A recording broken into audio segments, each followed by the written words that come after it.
Colleagues, good afternoon. And good evening and good morning to other virtual participants. I think we're going to get started fairly soon. This is going to be a recorded event for your information. And at the bottom of the screen, you will be able to use simultaneous interpretation in Spanish, French, and English. So if you press the globe at the bottom, you can move with your language of choice.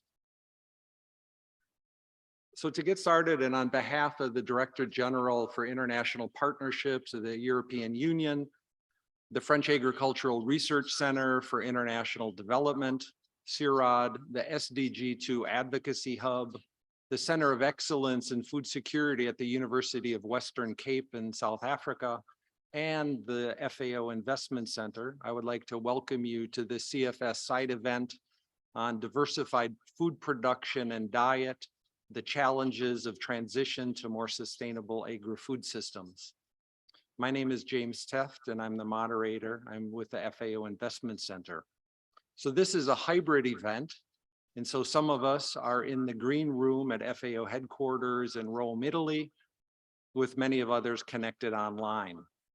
So our theme today really concerns one of the many sustainability issues that we have identified both as an opportunity and as a challenge in the agri-food systems assessments that the European Union, the FAO Investment Center, and CIRAD carried out with governments and agri-food system actors in over 50 countries in the world.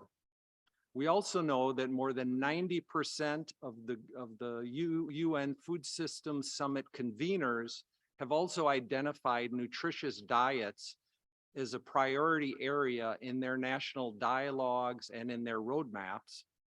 And finally, we know that this issue, the topic of today, is really at the heart of the second Sustainable Development Goal, Zero Hunger. So today's event, we are bringing together a diverse group of actors to really speak about the multiple dimensions of this issue. So we will start with an opening statement by the European Commission that provides a bit the context and to share EU views on the importance of agri-food systems. Analysts from FAO and CIRAD will then present some of the insights that are emerging from the cross-cutting analysis of the agri-food systems assessments in these 50 countries. And these two interventions will really kind of provide a basis for listening to our excellent group of panelists, some here with us physically, others online. And so they are representing government, academia, producer organizations, as well as indigenous communities. And naturally, the event is set up to hear from you, the participants, and to be able to take advantage of your questions to the panelists. Now, to get started, allow me to introduce Willem Oldhoff, who is the Deputy Head of Sustainable Agri-Food Systems and Fisheries in the Director General for International Partnerships of the European Commission. Wim, over to you. Many thanks, James, and good afternoon, good morning, good evening, participants, excellencies, ladies and gentlemen. We will all remember the Food Systems Summit of last year. It was the first time when the world looked at food systems and their transformation needs, and where we all realized how complex these food systems are. A complexity that deals with interrelations, the fact that we stretch over so many sectors and that so many actors are involved. At the European Commission, we started to look at food systems well before the summit. And as James has just mentioned, with the FAO and CIRAD, we developed a methodology for the analysis of food systems at country level. And this has led to the development of analysis in over 50 countries. And many reports have been produced in the past year. In a number of cases, these reports and all the work that went on it has supported the Food Systems Summit processes and has contributed to placing discussions on food systems higher on the political agenda, nationally, but also globally. Now, what is clear from all this analysis is that our food systems are unsustainable. It's not a new message. And there's not a new message in the fact that we need to change. But what is new is probably that we really have to start faster on moving towards the operational scale of the transition. More than ever, we need the evidence of pathways. We need to continue to work together in the coming years. The importance of a thorough analysis underlying this cannot be underlined enough.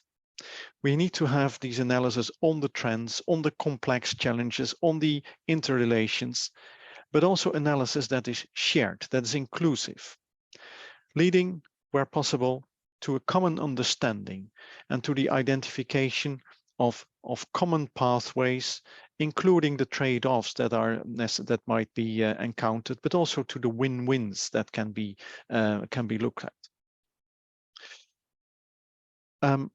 In this regard, we believe that the national food systems transformation pathways that have been developed during the Food Systems Summit remain a cornerstone in the way forward. Obviously, such pathways should not be stagnant. They should be evolving in view of global and national developments. What I would like to point as well at is the need for social inclusion and social innovation. Transformation of food systems is not just a technological issue. Moreover, it is much more an economic and a social question. For that, again, knowledge and evidence provided is needed for effective behavioral change. And one needs, in that sense, to work on communication and awareness raising strategies. Having scientific evidence without having clear strategies to support systems transformation with, again, their very big social dimensions looks like walking on one leg. From the Commission side, we anticipate facilitating taking further steps with two legs, starting with a number of partner countries where tools and methodologies to support awareness raising, social change, social inclusion can be tried. I would like to end this introduction by underlining again the importance of the theme of this event. There's no food system transformation without changes in production and in consumption, and without changes in behavior of producers and consumers. With you, I'm looking forward to the lessons that can be learned thus far from the analysis, but also to all the suggestions for change that come out of it. Thank you very much. Thank you, Wim. Now, to get your minds around some of the issues that we'll be discussing today, I would like to ask our virtual participants to click on the link in the chat. And even those here in the green room, if you're also multitasking, participating physically, but also online, to click on this link and to answer the 4 polling questions that will appear on your screen. Okay. So again, people here in the green room, you can also participate in this. And so the questions are, what percentage of non-animal proteins are part of the staple diet in sub-Saharan Africa as a continent? What percentage of land cultivation area is planted to soybean in Bolivia?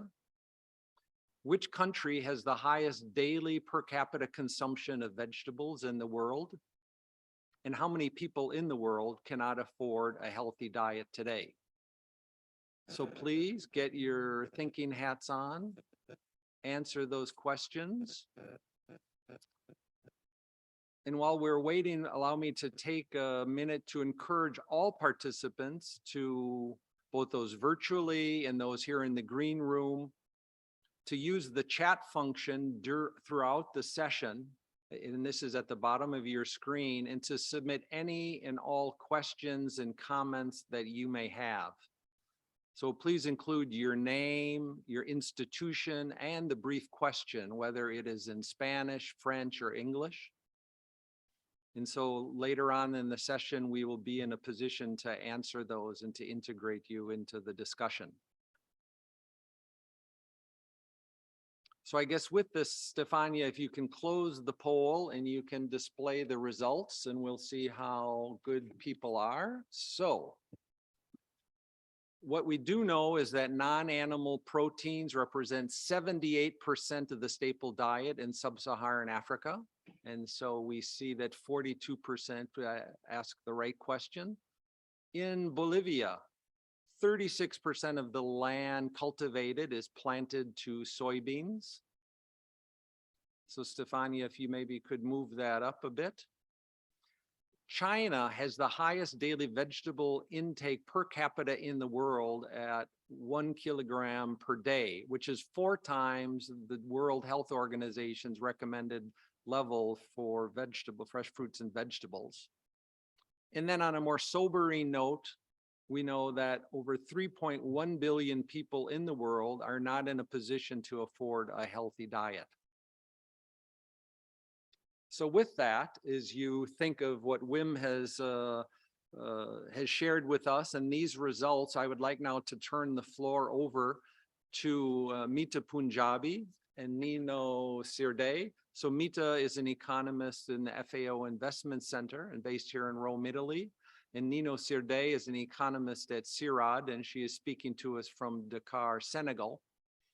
So they're going to give you a brief taste of the analytical insights that are emerging from this cross-cutting analysis of the 50 food system assessments that Wim had mentioned, and that these were carried out with governments and agri-food system actors, again, with the EU, FAO, and CIRAD. So Mita and Nino, over to you.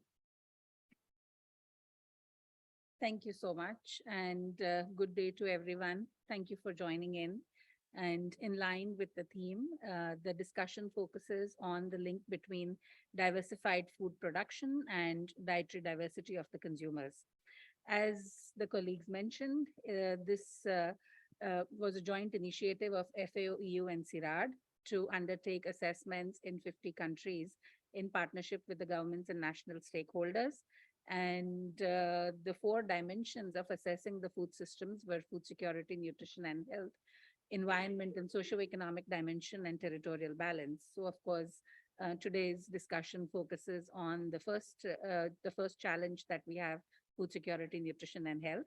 And what we are sharing now are some preliminary findings, which is from our ongoing work to synthesize the findings from 50 countries. And so if we take a step back and think about how do we link production diversity to consumption diversity, the dietary diversity that is available at the consumer level is driven by what is produced at the global level, what is available at the national level in terms of production and imports.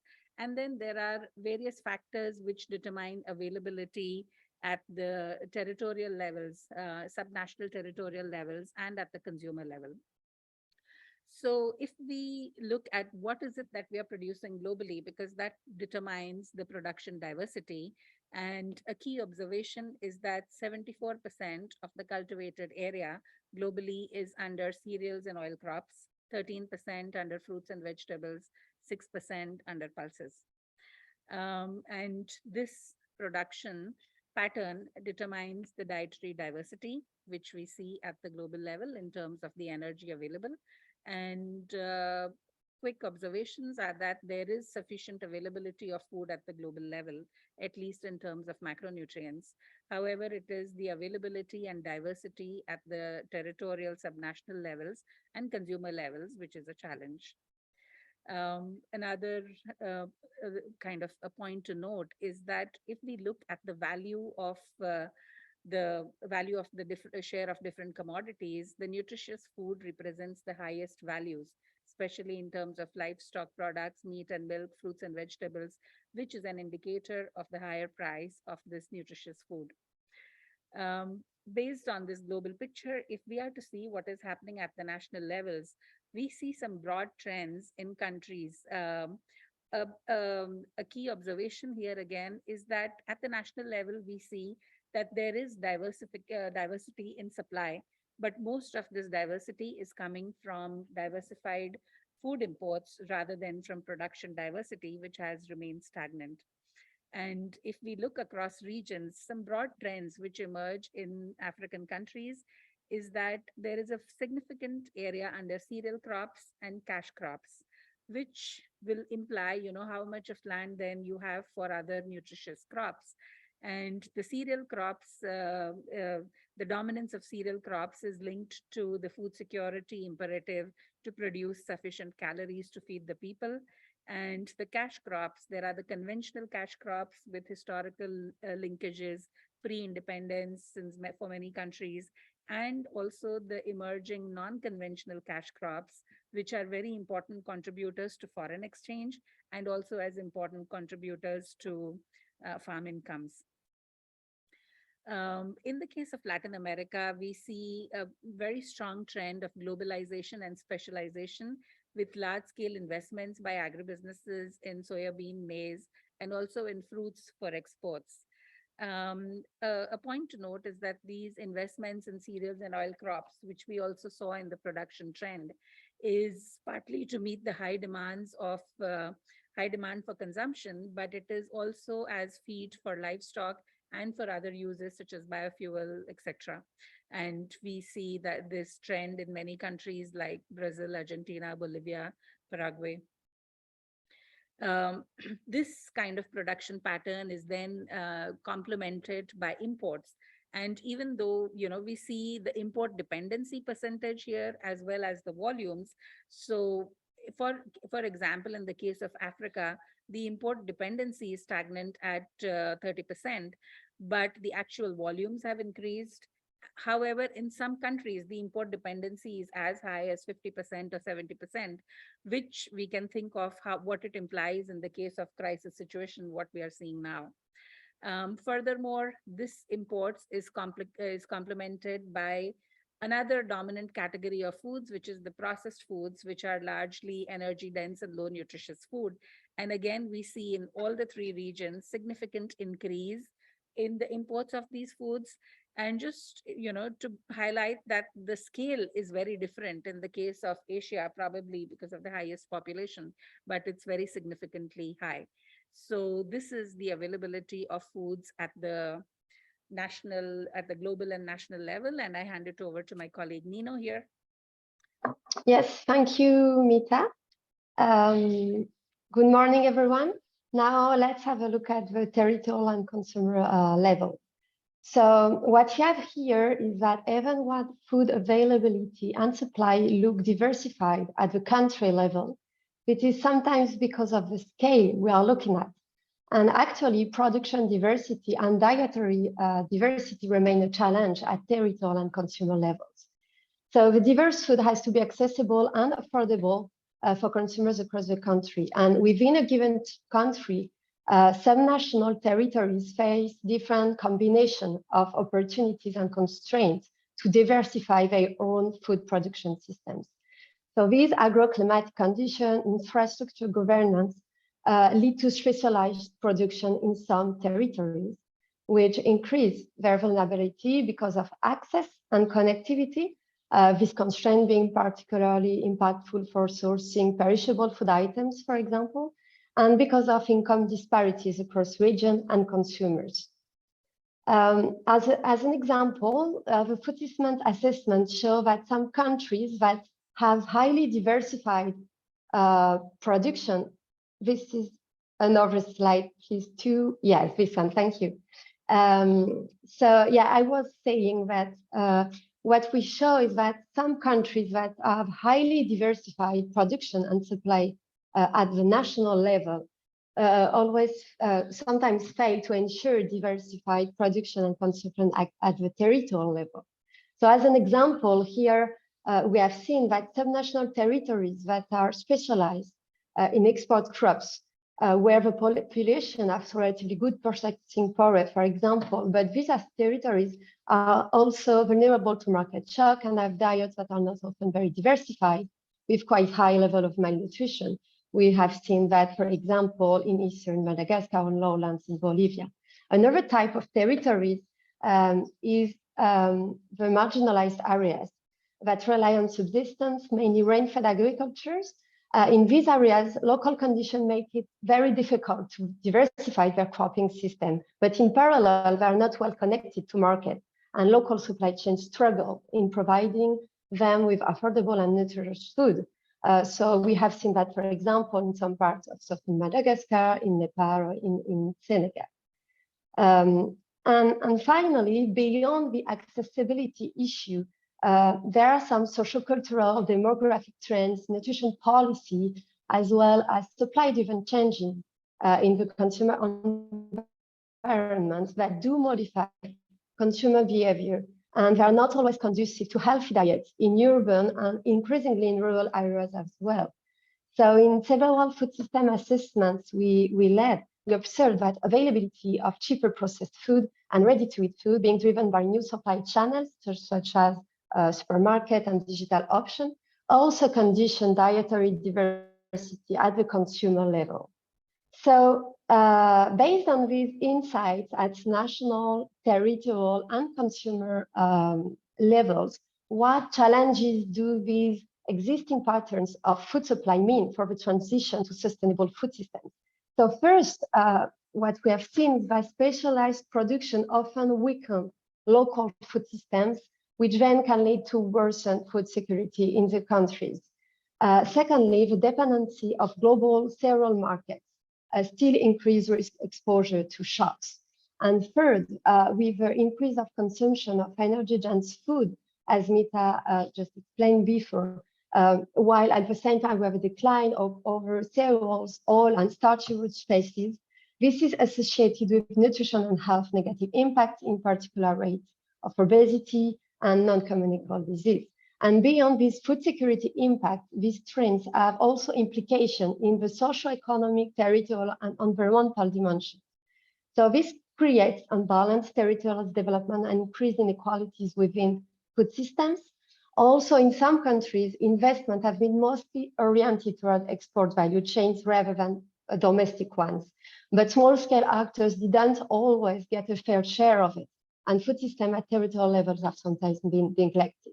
For instance, in Latin America, what we have seen is that small producers are actually increasingly disconnected from domestic market. And finally, in many territories, this high input monocropping impacts global biodiversity and entering cycling of declining soil degradation, declining soil productivity, which raises question about the sustainability of a food system in the mid and long range. And to finish, and getting back to the food system methodology, some insights have been generated. The food system approach allows us to identify and discuss the internal and external drivers, empowering dietary diversity at the consumer level, and considering the internal changes across dimensions and across geographical scales. The food system assessment highlighted some trade-offs, but also the complexity of transition pathways.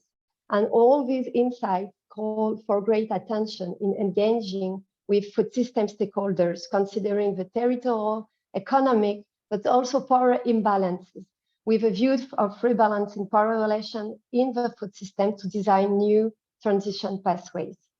So on behalf of all the national and global teams of the food system assessment, we thank you for your attention. And Jing, up to you. Thank you. Great. Thank you so much, Nino and Mita. So I think in listening to this presentation, we're starting to see some of these emerging results that are coming out of this cross-cutting analysis. So within the topic for today, issues that are touching on the lack of diversity of our production systems relative to what we as consumers, our preferences are. We're also seeing a potential gap in what we're consuming, but also how it relates or does not relate to kind of recommended food-based dietary guidelines in terms of a healthy and nutritious diet. Now, reading the chat, there are questions. These results will be available in the first quarter of next year. And also, as Wim had mentioned, this work on consumption is only one of the many aspects that we are addressing about environmental, economic, social, and territorial sustainability. So with some of these insights in mind, we'd like to maybe turn to our panelists. And so I'm excited first to introduce, so one of our panelists is Madam Frances Piaghi Algali, who is the Minister of State in the Office of Vice President in the Republic of Sierra Leone. And Minister Algali has been leading Sierra Leone's food systems work as convener for the UN Food Systems Summit for Sierra Leone. Joining us at almost midnight from the Solomon Islands in the South Pacific is Mr. Watson Puiahi. Watson is the founder and director of Elukim Sustainability Solomon Islands, and he is an expert on issues and perspectives of indigenous people. So Watson, good evening to you.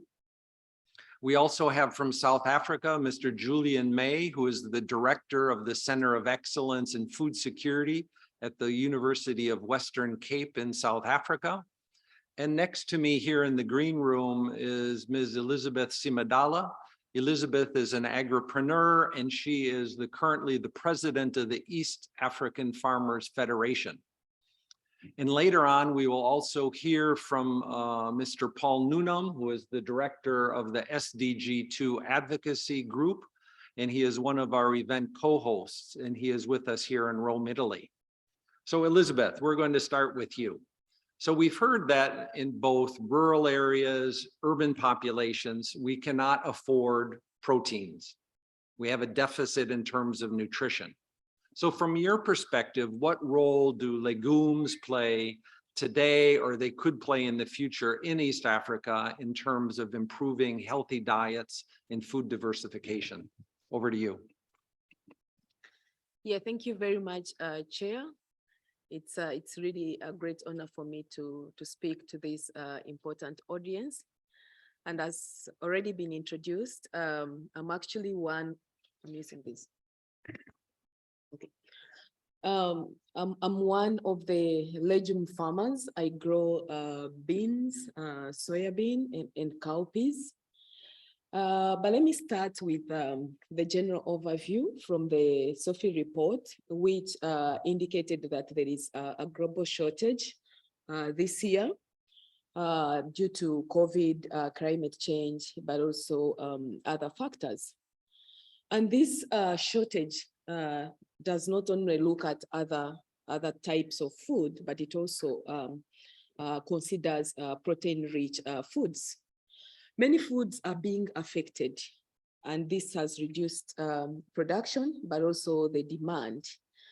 When you look at protein-rich foods like meat, like fish, the milk products and plant protein sources like soybean, they have faced casualties because of the impact of COVID and climate change, and also because there has been a change in the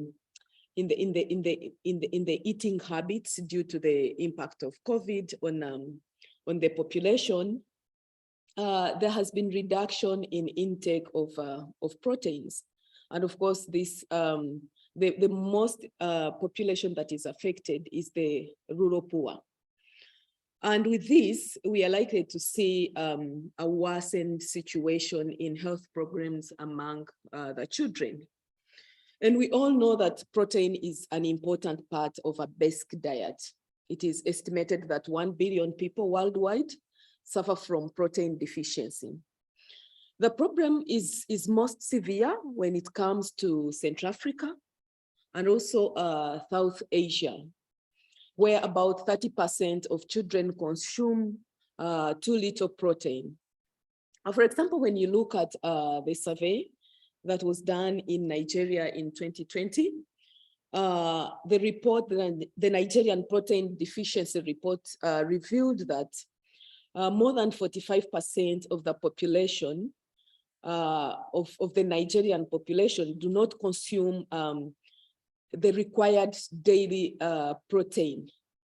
So this means that close to 92.7 million people in Nigeria don't have access to protein, of course, which worries everyone.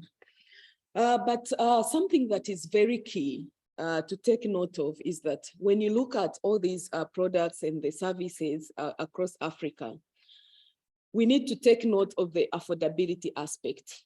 The affordability of food is particularly important. When you look at how much we are spending in terms of food, it is more than 50% of the household budgets. And this, of course, affects the consumption levels of protein. And the highest burden of this, of course, falls on the low-income households. The access to affordable, nutritious food is especially critical when almost 1 in 5 people in sub-Saharan Africa remain undernourished. We recognize that this is one of the many factors that is, of course, that the many factors are identified as one of the reasons for low intake. So back to the question, looking at the current state of affairs on matters of climate change and the economic trends in Africa. The choices of food for the majority are shrinking due to reduced dispensable income, and the commodity markets are reporting market failure due to failing demand, and the declining supply. But when you look at the many reports on the low consumption of protein in Africa, regimes can repress the expensive and waning consumption of meat products as an equal source of protein. Because legumes are early maturing, meaning in a year, you can have 3 seasons. They are also drought tolerant, meaning you can diversify. We can grow legumes in different agroecological zones. They improve the soil fertility. They have less post-harvest losses compared to other commodities. And when you look at the market of legumes, it is relatively stable, meaning they can provide a more consistent and stable source of income for our farmers. I thank you. Great, thank you so much, Elizabeth. And we will have an opportunity to come back and listen further to you. I would like to remind all of our participants, if you have questions for Elizabeth and others, don't hesitate to use the chat and we'll have a space for that. But now we want to bring in a perspective of indigenous people. And so, as you know, in the indigenous people territories, they account for over 1/4 of the world's land surface, about 35% of all protected and ecologically preserved areas in the world. And they sustain and nurture an estimated 80% of the world's remaining biodiversity. So in this context, Watson, you have a lot to say on the question. And so we know that indigenous peoples are confronted with many challenges to preserve traditional knowledge and protect ecological-based food systems. So from your perspective, how can this knowledge, this know-how continue to contribute to food diversity and healthy diets, albeit in the context of changing ecosystems? And then secondly, if you could make an extension and tell us about this linkage between traditional knowledge and global food systems, and what are the challenges that are facing each of them? So Watson, over to you.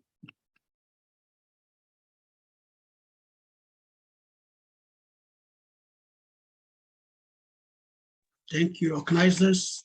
Thank you, participants, and thank you for the invitation.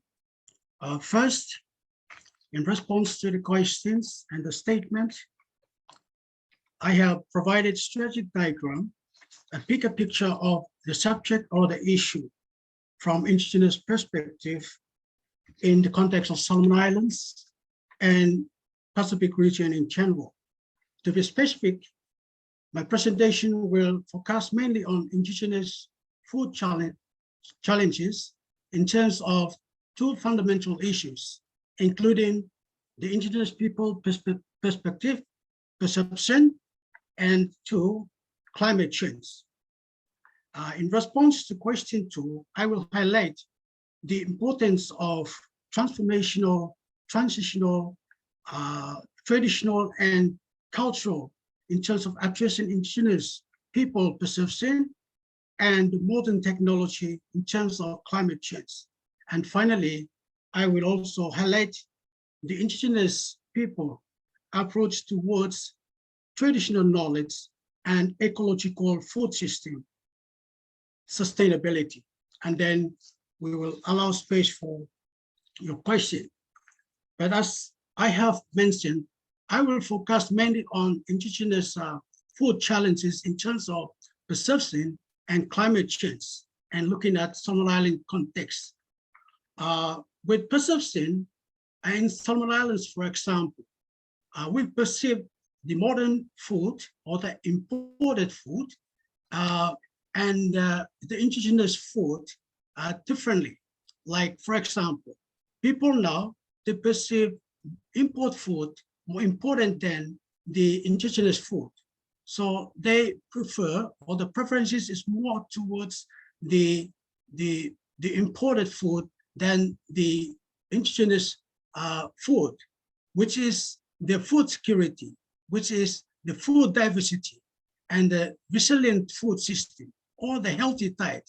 So those are the challenges that we have in terms of indigenous people.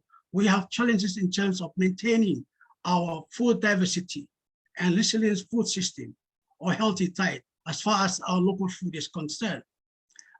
In terms of climate change, Solomon Islands or the Pacific Islands, we are islands. So we have challenges with our natures or our natural setting. Climate change have impact on our sea level rises and have impact on our food security, have impacts on our people's lifestyle or our culture, because these are the connection between the culture and the food and the environment has been disturbed by the climate change. Take, for example, the small atolls where they depend on the seafood. Climate change also have impact on the seafood, and also the malnutrition, for example. We have impacts on the food system, like sea level rise destroyed gardens. The food production is very low, and that's the issue with the climate change in our context. With regards to transformation, we need to transform our knowledge, our skills, and our hearts in terms of the way we perceive our food, because we are losing the way we try to maintain the indigenous food, the lifestyle, the way because we believe that our indigenous food is one of the best alternative towards sustainable food security. And also that's the only way where we can try and produce sustainable knowledge and ecological system. In terms of modern technology, we believe that we need to look at an innovation way of trying to provide something that have to help the small island countries with regards to climate change. And the climate change impact on our food in terms of the extension of indigenous knowledge and practices with regards to perception and destroying natural landscape, biodiversity, and indigenous food system. Food insecurity, shortage of natural resources and the food and healthy diet, shortage of food in terms of food insecurity. Those are the challenges we have faced with regards to climate change, as well as the way we perceive the food we have in terms of the modern food, as well as the indigenous food. And to do this, in order to approach this, we have our approaches, indigenous approach to deal with traditional knowledge and the ecological food system sustainability. We need to advocate more. We need to create more partnership between indigenous people, our network, and we need to do more researches in the indigenous way of approaching our food and looking at climate issues, more innovative ideas, consultation, and more awareness on this issue, because this is very fundamental as far as perception issue and climate change issue affecting the people and the agriculture in general. Thank you very much. Watson, thank you so much. And I think kind of building on what Elizabeth is speaking with issues of affordability, I think some of what's really struck me is this notion of kind of the perception of foods, indigenous versus imports, and also kind of this prevalence of climate issues that kind of permeate the issues of food production in these areas. So now we're going to segue over to South Africa and to bring in Julian May here. So Julian led the food systems profile in South Africa. And Julian, in your conclusions, you basically talk about a paradox in the country. That one, South Africa is a middle income country. It has the second largest GDP in the continent. It is the most industrialized in sub-Saharan Africa, has a positive food balance with sophisticated food, nutrition, agricultural policies, and many support programs.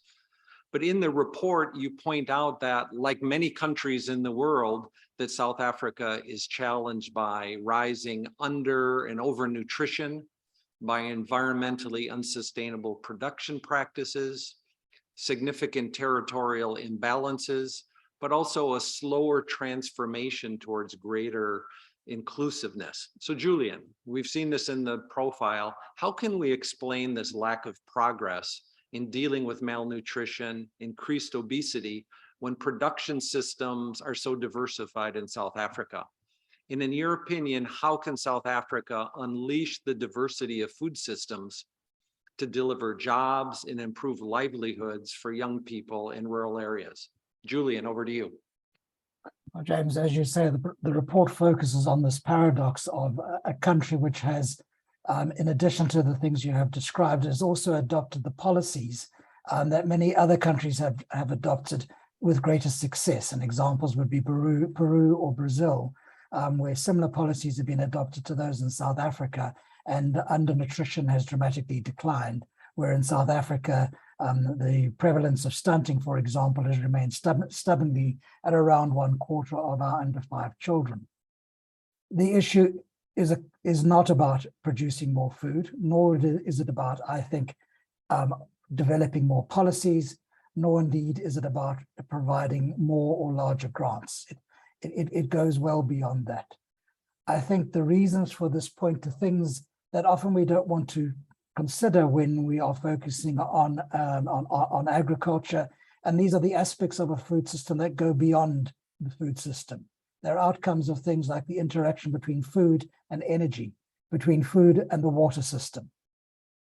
So as an example, one of the things that we are seeing as resulting in persistent malnutrition, and particularly in stunting, are the physical conditions in South Africa's shack settlements. So here, this is about poor sanitation, it's about poor solid waste removal, and the link between that and the diarrhea of young children, and particularly diarrheas which are not severe, they're not chronic, but they are persistent and they go undetected. And as a result, although we may be feeding children nourishing food, it is simply flushing right through them. So one component of this then is thinking outside of the box, outside of the food system, and looking at where the food system interacts with the other systems that are involved. A second component is that this is not, as has been said elsewhere, we need to also think about the cost of healthy foods relative to the cheapness of foods that are unhealthy and ultra-processed. Not only about the cost, but the availability of these. It's striking that even in the poorest parts of South Africa, even in the poorest urban and rural areas, you will be able to find highly processed snack food and sugared beverages, but you won't be able to find fresh vegetables or fresh fruit. It's also an important, a final issue before I move on to the question of how do we unlock the strengths of South Africa's agriculture sector. It's also recognizing that we need to be putting children very much at the center of when we're trying to plan a food system. In the context of South Africa, although we have sufficient food, we have extremely low prevalence of exclusive breastfeeding among under 5 children. We have an encouragement from the private sector, and indeed even in the health sector, to encourage women to adopt formula products rather than to exclusively breastfeed. So I think something we need to be doing about our food system in general is placing children at the center, to ask questions of what will this mean for the under 5 child if we adopt a policy that promotes this or that policy. In terms of unlocking the vibrancy of the South African farming sector, I mean, in one level, it's quite remarkable that we have a paradox of food insecurity in a country which has farmers who are competing with the world's best.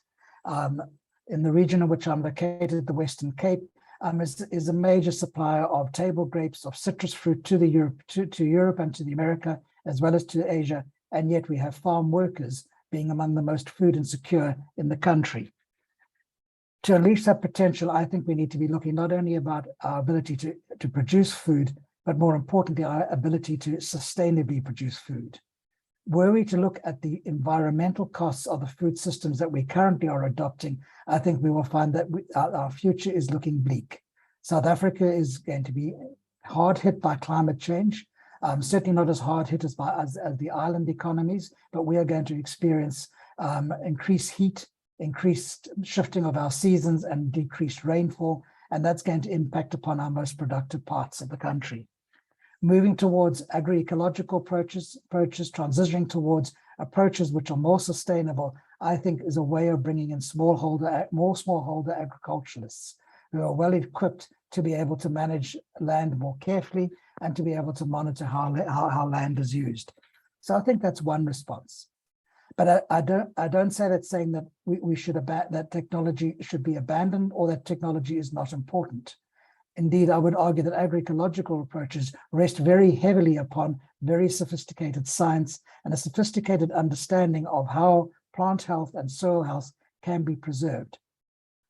And in doing so, I think by incorporating technology into our agricultural system, we will make it more attractive for young people who currently associate agriculture with low incomes and drudgery. So I think we need to make agriculture interesting and a viable option for young people to undertake. And last, and I will conclude, you mentioned the importance of territorial imbalances in South Africa. Obviously, apartheid left permanent scars on the physical landscape of South Africa with the townships and rural areas in which Black people were forcibly relocated into. It means that to address the South African food system, we need to think about place-based approaches, which link the vibrant parts of the country with those that are less vibrant, that link small towns with the townships that are at the moment on their periphery, and to be able to generate more production and more ways of processing food that would give opportunities to more people. Thank you. Great, thank you so much, Julian. So, as we heard from Wim at the start, this activity and this partnership that the FAO Investment Center with AgriNatura, with the European Union and CIRAD has been involved. There's this analytical component, but we are also interested, I think like a lot of countries, building on the results of the UN Food Systems Summit, building on the results of these assessments. How do you transition to more sustainable systems? Julian started to give us some notions of what these steps may be in the context of South Africa. Our fourth panelist is Minister El Ghali, who is the Minister of State from Sierra Leone. She had hoped to be with us virtually today, but she is traveling. And she said in the event that she's not available is that we are allowed to tape or to show the interview that we taped with her yesterday. So the questions we had addressed to her, we were able to talk with her yesterday to give a flavor for how Sierra Leone looks to build on this work and to move ahead in the transition to more sustainable systems. So please, if we could play the video for the interview with Minister El Ghali. In terms of moving forward, we would not go for it alone. With support from the FAO, the EU, and our other partners, we have decided to come together and develop an action plan based on the different pathways and the different assessments that have been put together in the course of the food systems dialogue, in the course of the assessment done by FAO, and in the course of another assessment done by WFP. So if we put all this together and if we come together as stakeholders, we can develop an action plan where we would be able to develop a diversified food systems for Sierra Leone. We already have different multi-sectoral platforms that have been set up in country to address some of the challenges that we are facing with food systems. So therefore, the first thing we would do is to look at those multi-sector platforms, interrogate them, strengthen their capacities so that we can use these multi-sectoral platforms to address these challenges. You know, one of the things we learned from the food system is that everybody has to come on board, and that particular sector might not obviously, at first glance, be involved in food systems. But when you look at the integration of some of the work that we do, the Ministry of Energy, for example, if you want to diversify your food systems, you need energy. The Ministry of Education, for example, you have to educate the people in terms of their diet. The Ministry of Fisheries, which is the main source of protein in Sierra Leone. And then, of course, the Ministry of Agriculture. All these sectors, the private sector, we have to come together. So as long as we have built this multi-sector platform where we exchange our ideas, where we look at our challenges, and where we develop action plans together, I believe that this is one way we can address the challenges moving forward. Coming from an independent body, which is not a part of the government on the national systems, I think it proved to be very useful because sometimes you need somebody else to give you certain information about your challenges, which you might have overlooked or which you might have not been in the picture to perceive or ascertain.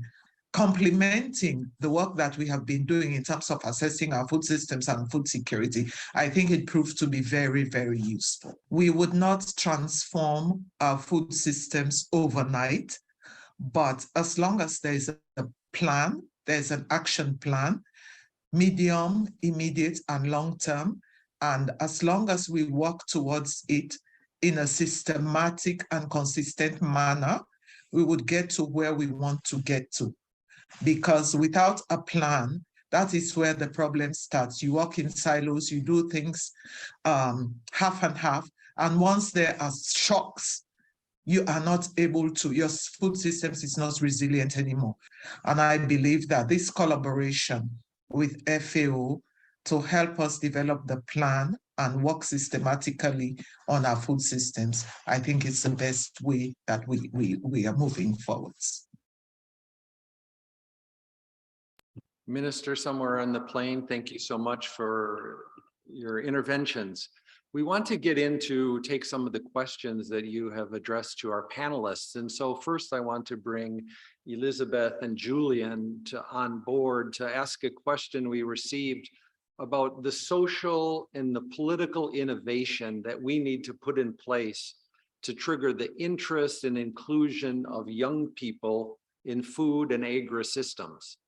So in your point of view, how do we accompany this process of bringing young people into the realm of agri-food systems? Elizabeth, why don't we start with you, since we don't need a long answer. We can be short and sweet so we can entertain some other issues, and then Julian, you can follow. Elizabeth. Yeah, thank you very much. So the issue of youth in agriculture is very complex, and we need to involve them in whatever aspect of the sector that we are talking about. For example, when you're talking about legumes, these are short maturing crops, like I've mentioned. And we know that youth usually like quick wins. And that is why they normally shun the agriculture sector, because most of the enterprises are so long that they don't attract them. So when you look at the legumes, the beans, the cowpeas, the pigeon peas, these are crops that can mature in a short time. So by involving youth, by training them, giving them capacity, giving them, innovations on how, they can grow these crops, then we can attract a number of them into the sector. The other point is that quite often, youth are not given spaces. In most cases, it's the older generation that speaks for the youth. So they don't have a voice, they're not invited on the table. So it's high time that we create open spaces for the youth where they can speak for themselves. Because whether we like it or not, we know that the present and the future of the agriculture sector belongs to the youth. So we better start involving them in all these political dialogues and discussions as early as possible. The lastly is on the issue of investments and access to resources. Youth do not have equal opportunities like the old generation in terms of access to opportunities, but also access to investments. So we really need targeted interventions, for example, in terms of access to financing, but also access to the other factors of production. When, for example, it comes to access to financing, usually the first requirement that is asked is collateral deed. And yet for the youth, they don't have access to land, so they cannot have such collateral deeds. So we need to see how we can have innovative, for example, financing mechanism where youth can have equal opportunities in terms of access to financing, but also other factors of production. Thank you. Great, thank you so much, Elizabeth. So Julian, we have lots of food for thought, giving the space, greater space for young people, more targeted interventions to make sure we have a transition generational challenge. How do you see this? I think Elizabeth has touched on many of the key issues, but what she hasn't touched on is one which I thought might sound like a flippant answer, but I mean it quite seriously. And that's persuading old people, myself included, to give up space to allow the youth to get into agriculture.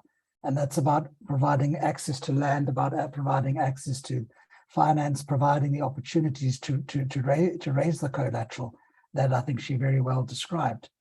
But I think the other thing we have to think about is where exactly do we want youth to fit into the agricultural system?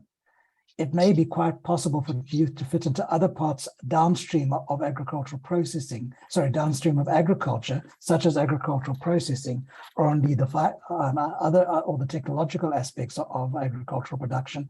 And in time, as they get older, they may want to become farmers. Not everyone in the food system needs to be a farmer, and I think there are plenty of opportunities in a food system where young people can engage, can learn, can build the capital, and then in time start to move into the actual production component as well.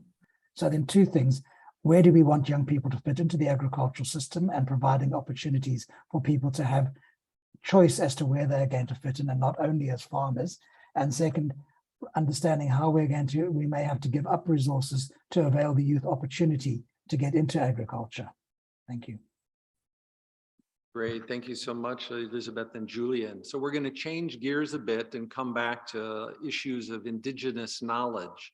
So Watson, if you're still with us, can and should the way that indigenous knowledge is being produced and shared, should the way that this happens change? So as you mentioned, it is becoming extinct, and it offers more answers to the challenges than you mentioned. So Watson, how are you seeing this issue of indigenous knowledge in the way that we capture it and share it more broadly? Over to you.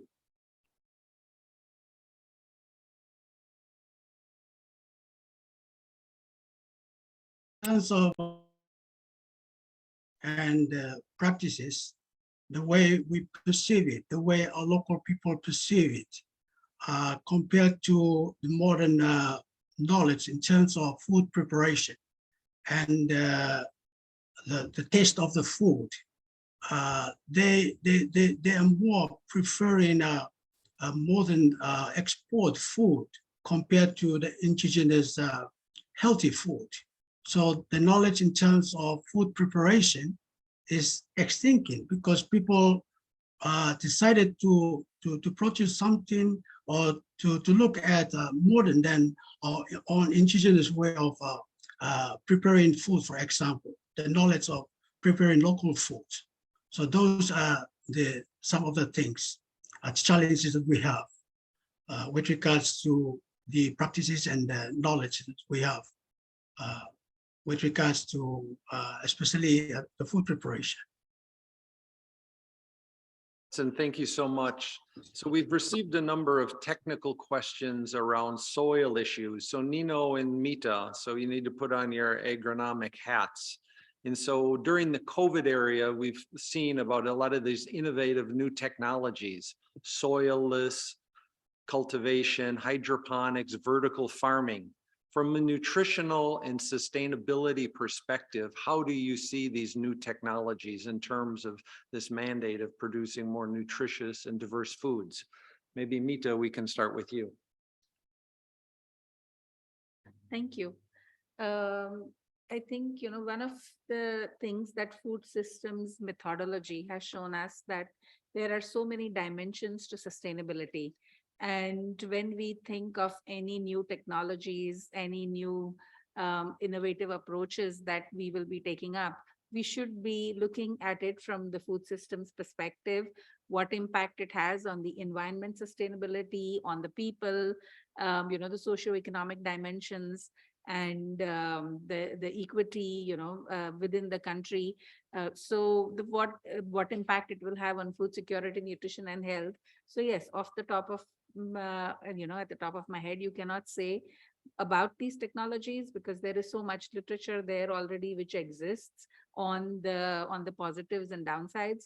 But it is just that, when we look at even the global narrative that we have of industrialized agriculture, we see that it has not served us well, and there have been, while it has served us to meet the increasing food requirement, but there have been so many downsides as well. So for any technologies, I think one should, before investments, a kind of sustainability assessment is required, and the food systems approach is a good starting point. Great, thank you. Nino, I want to cut you off and give you another question since we're running out of time. And we have a question of why government policies do not work. And I will come back maybe to you, Elizabeth, after this. And so it's an issue of that, we're interested in seeing us moving ahead, becoming more inclusive, issues of behavioral change, having policies that work is basically the responsibility of all citizens.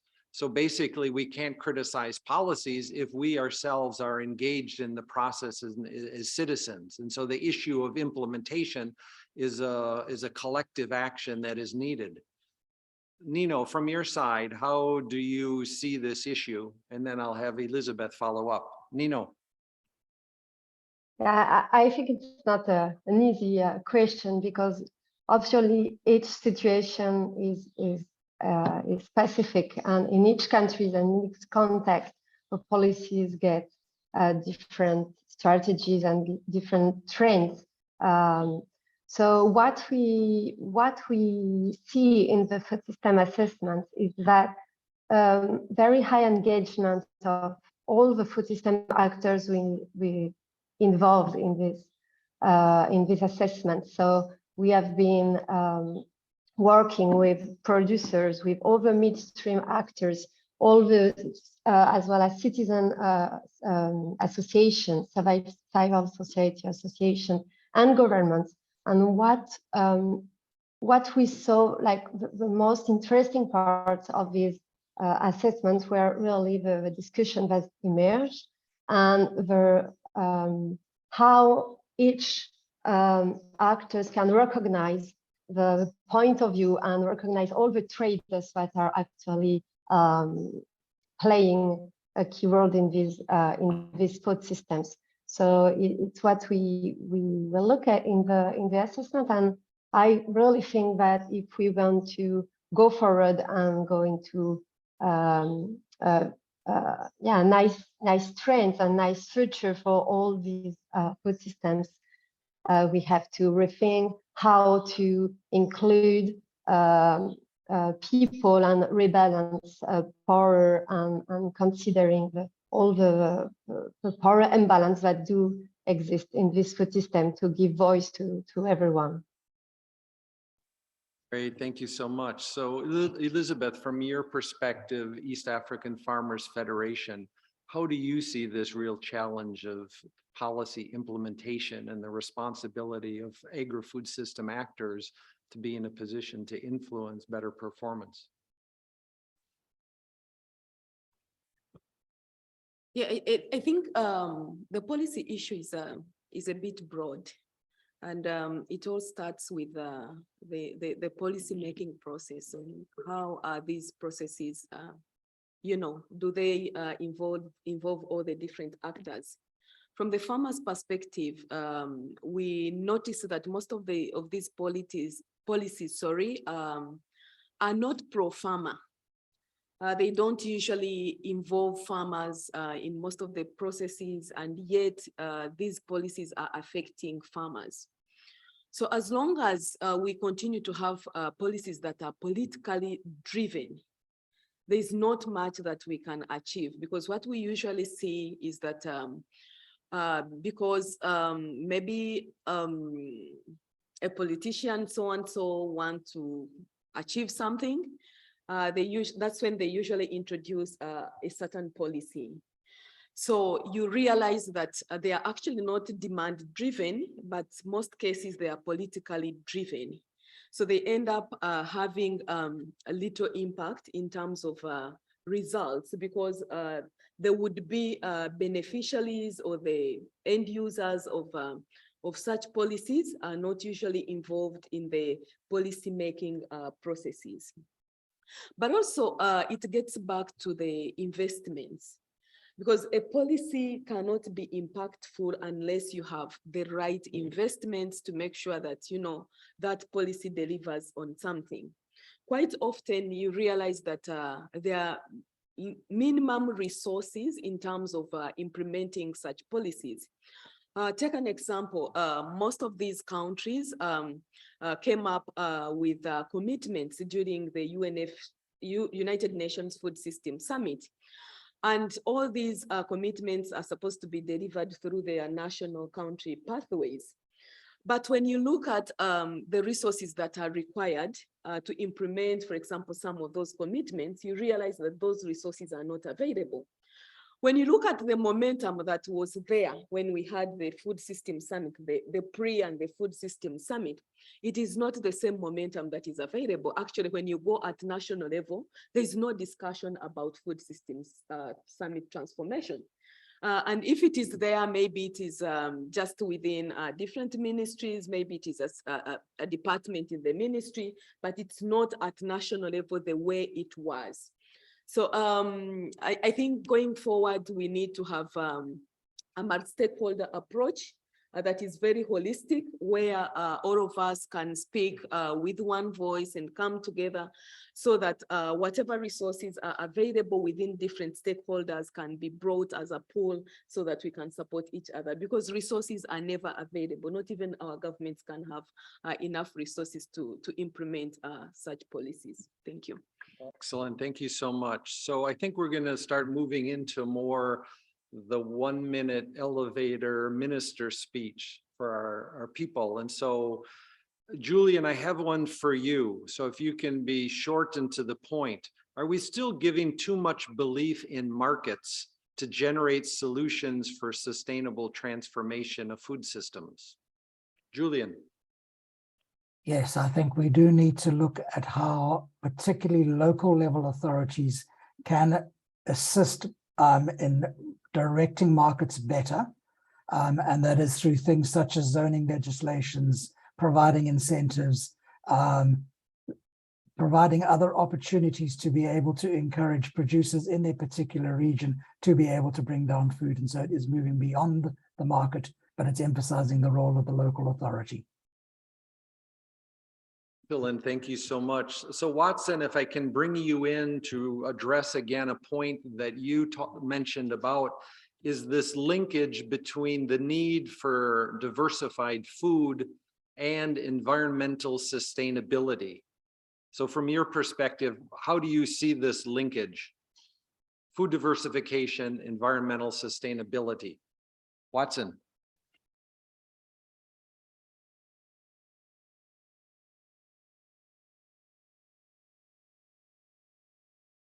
And I think you are muted. Hear you? You hear me? Go ahead. Hello? Watson, please go ahead.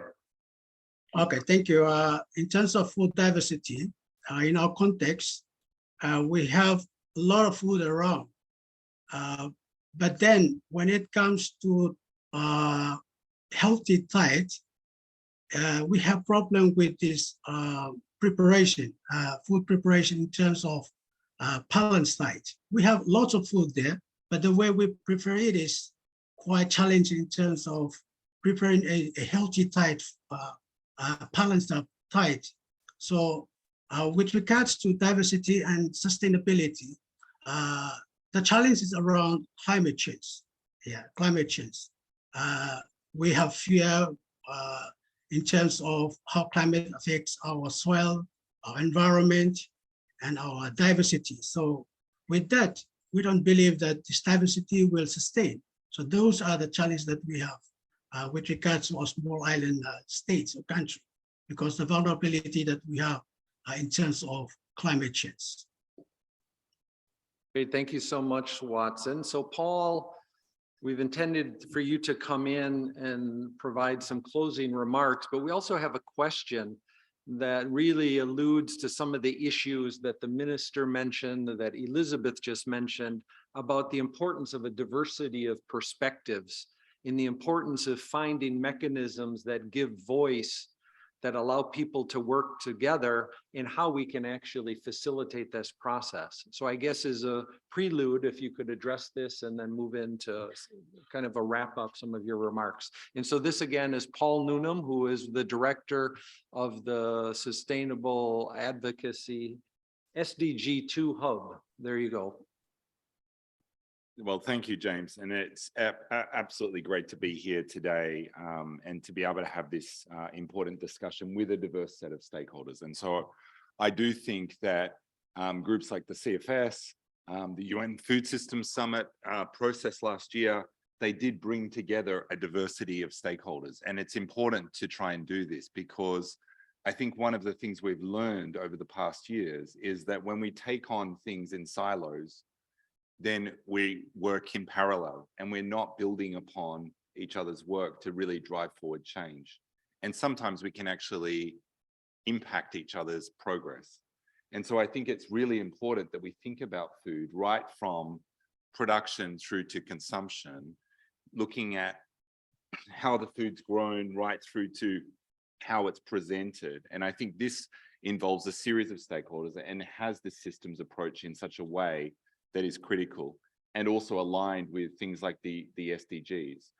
I think one of the things we need to also think through is how do we make sure that we're communicating some of the insights. So we've had some really great resources coming from this study, and this assessment. How do we communicate that so that it gets out to people that are actually driving change around the food system? So, I think at the moment we have to really, this conversation comes at a very timely moment, because we're looking at how do we come up with these holistic solutions to the challenges we face. And that the price crisis and the energy crisis and all of the other crises that we find ourselves are accelerating the need for change and collaboration. But we have to transition in a way that we can as quickly as possible. And this is only going to be through seeing these linkages between production, consumption, food availability and diversity, and how we kind of take that forward. Some recommendations, from our conversations with partners on the farm include, investment in extension services, particularly for women, accompanying research and R&D programs, agricultural interventions to support sustainable practices that are economically viable for farmers, because I think sometimes we've heard from many farmers that there's programs, but they're not viable or they don't make good business sense. And then support adoption of climate resilient crops. We heard from Elizabeth that access to affordable and available food is key and often the cause of low consumption of healthy foods for the poorest people. And at the SDG 2 Hub, one of the things that we've been working on is building a coalition with a number of partners that we hope to launch at COP27 around thinking about beans. And this campaign is going to be built around the concept of beans is how, and it's going to be mobilizing consumers to eat more beans. And so we're going to double the consumption of beans through including peas, pulses, and legumes by 2028. And the idea is to bring together people to start thinking at the consumption level to then drive demand at the production level. And the idea is that we would amplify. There's many people already eating a lot of beans, but often they're perceived as something you transition from. They're not seen as the healthy, climate-friendly food that is out there. And so what happens is, as people sometimes progress, they move away from beans. And so we're seeing in some countries consumption going down when it needs to really be going up.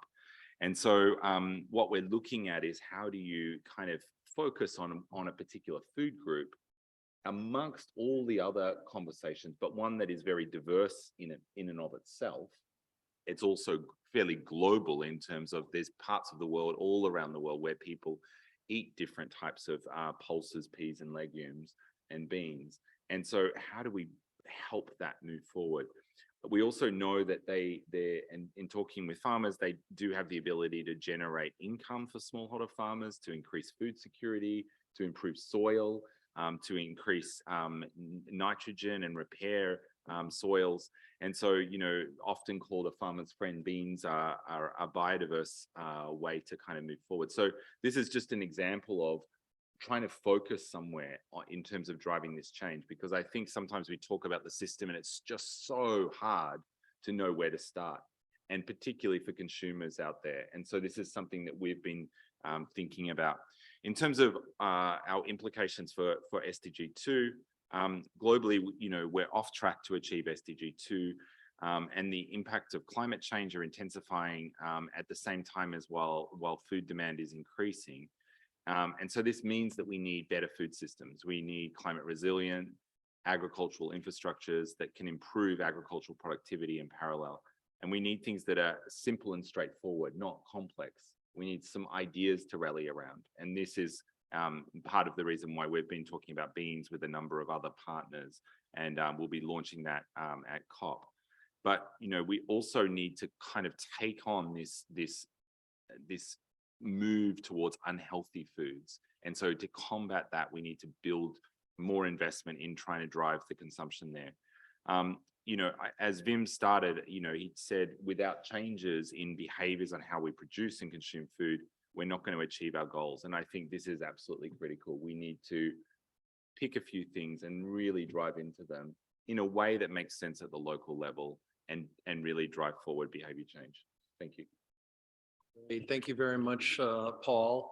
So just maybe to complement a few points, and from the position of the FAO Investment Center, our colleagues in the European Union, as well as the Agri-Natura Consortium, along with CIRAD, just a few points. And I think there's also some challenges that we've heard from our panelists. I think first, we really recognize that as a global community, we're in a fairly strong position to address many of the challenges and the opportunities in the system.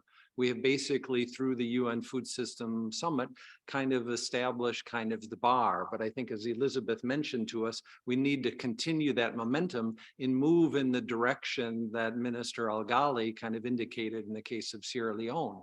We know that through the UN Food System Summit and the leadership of all of the conveners is that over 100 countries have roadmaps for going ahead.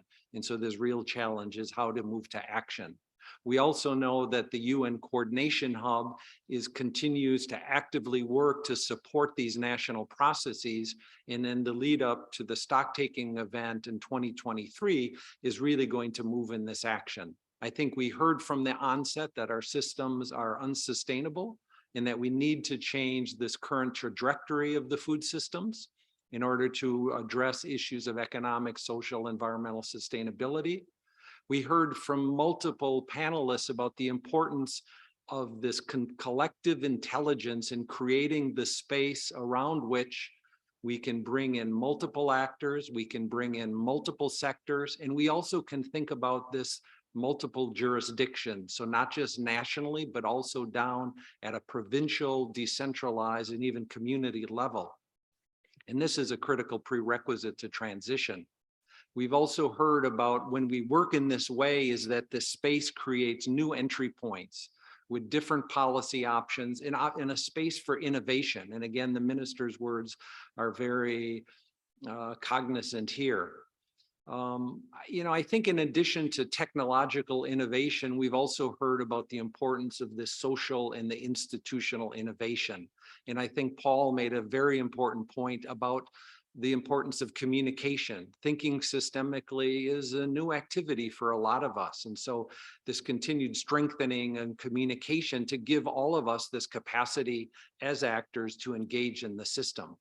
And I think a final point, and again, this kind of comes back to a lot of the points that Elizabeth made, is I think we recognize that the policy reforms, but also just as importantly, the investments that translate them into action is what we do today in terms of sustainable systems is really going to be the impact in the reality of tomorrow.